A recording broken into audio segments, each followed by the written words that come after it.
Of two halves because of the weather in every conceivable way.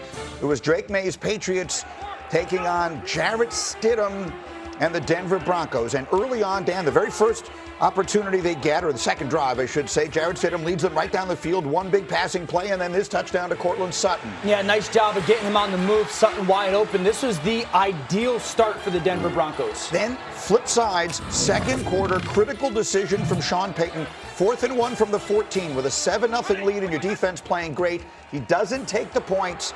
They go for the first down. What do we think of the call and the decision? I think the decision is the wrong one. Take a 10-0 lead. The call, I'm fine with the play call in that situation, but I still believe kicking the field goal would have been the right choice. And then the other thing that you can't do, Jarrett Stidham, Rex, makes the one critical mistake. Yeah, you think right there, this is the one that cost them the game right here. And again, this is what you expect. I mean, you got these guys are backups for a reason.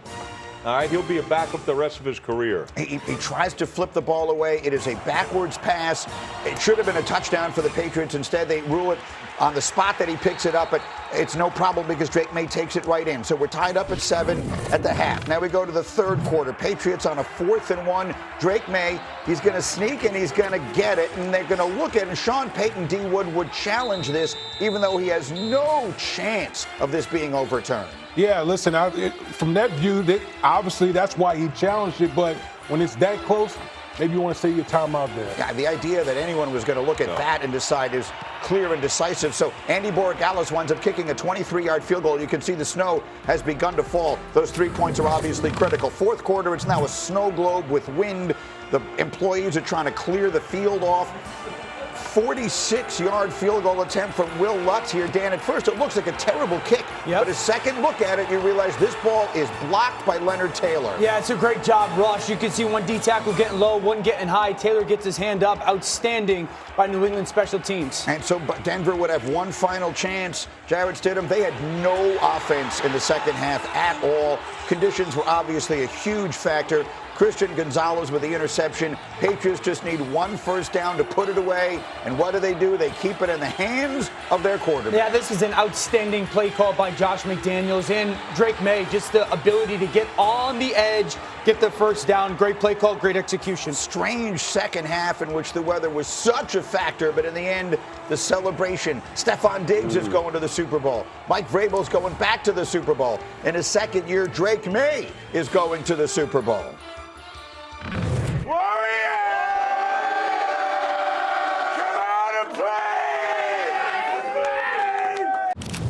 Celebrate tonight, and then tomorrow it's how are we going to win the next game. The next game is the Super Bowl. Vrabel helping orchestrate one of the great turnarounds of all time.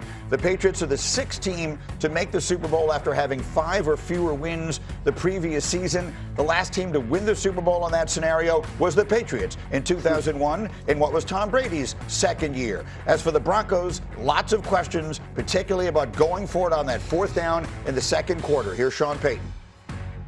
There's always regrets, you know. I felt like, here we are, 4th and 1. We felt close enough that, and it's also a call you make based on the team you're playing and how what you're watching on the other side of the ball. So yeah, there'll always be second thoughts. So one of the things that obviously comes up is how aware are the coaches and everyone about the weather? So Rex, you were a head coach. When we see the way the weather turns in the second half, our offense was practically impossible.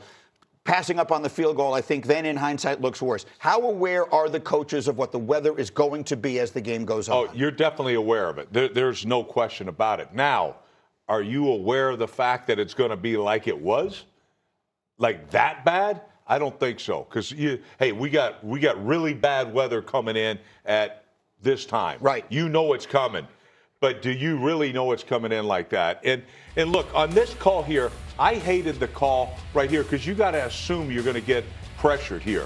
They're turning guys loose. You got a backup quarterback that was absolutely horrendous in this game.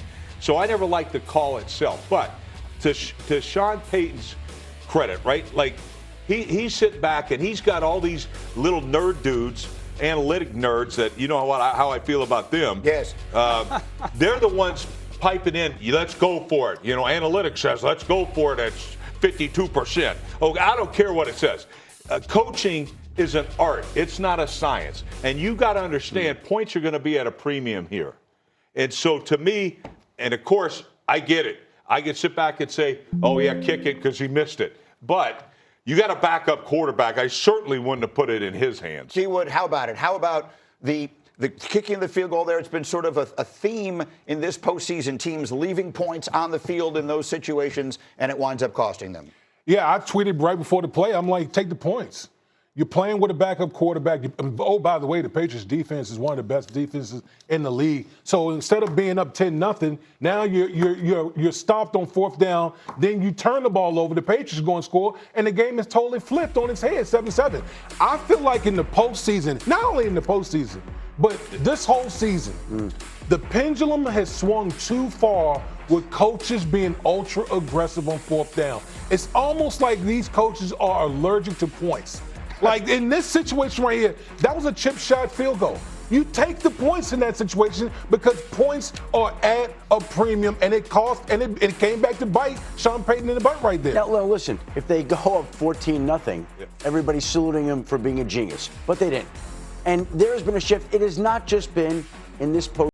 It's been the last few seasons where somehow coaches have felt emboldened to bypass these field goals. It feels like 4th and anything, they're going for it more often than they're taking field goals. The reason is the way analytics work is if you play that game 10,000 times, in the long run, you will wind up benefiting from having gone for it more than you will kicking the field goal. But to your point, you're not playing the game 10,000 times. You're playing that game, that day, that moment, in those conditions, with that backup quarterback. And so that's where the art comes in beyond the science. Haven't gotten Dan in here. Big picture thoughts. You kicked the field goal. 100% you kicked the field goal. And the difference between going for it on 4th down and goal like the Rams did and going for it on 4th down like Denver did was you're not guaranteed if you convert 7 points. Right. You're just guaranteed another set of downs. And so in that moment, and I know Sean Payton was talking about momentum, but momentum is up 10-0 against, and you have a top 3 defense as well. Yeah. And so At home. Yeah, I just think that Sean's going to look back and understanding you called timeout.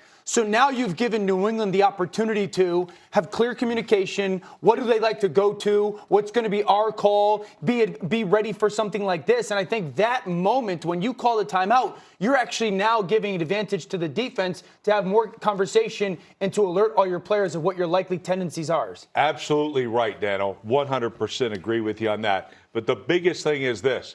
If I have Matt Stafford at quarterback, I'm going for it. I agree. If I got a backup quarterback, that's why I agree. There's no way in hell. Like, that's where analytics doesn't say that. Oh, Matt Stafford. Okay, we're going to go for it. I think the Rams made the right decision to go for it. I think the Broncos made the wrong decision to not kick it. And so at the end of the day, if you're the Broncos, and this is why I said this is the one you're never going to get over, you give up the 3 points, or you pass up the 3 points in the first half, you hand New England their only touchdown of the game, and you wind up losing 10-7. Yeah, and you missed 2 field goals. That's a very tough one to swallow. Final word from Shefty. Listen, that's something that's going to stay with them for a long time. It's hard to get to that spot. They were the #1 seed. Also think it's the kind of thing late in the 4th quarter, Bo Nix was not there to pull out his magic. Yes, they would have been smoked by the Seattle Seahawks. We'll see. We're going to find out now how New England is going to do. Coming up, we go back to the NFL.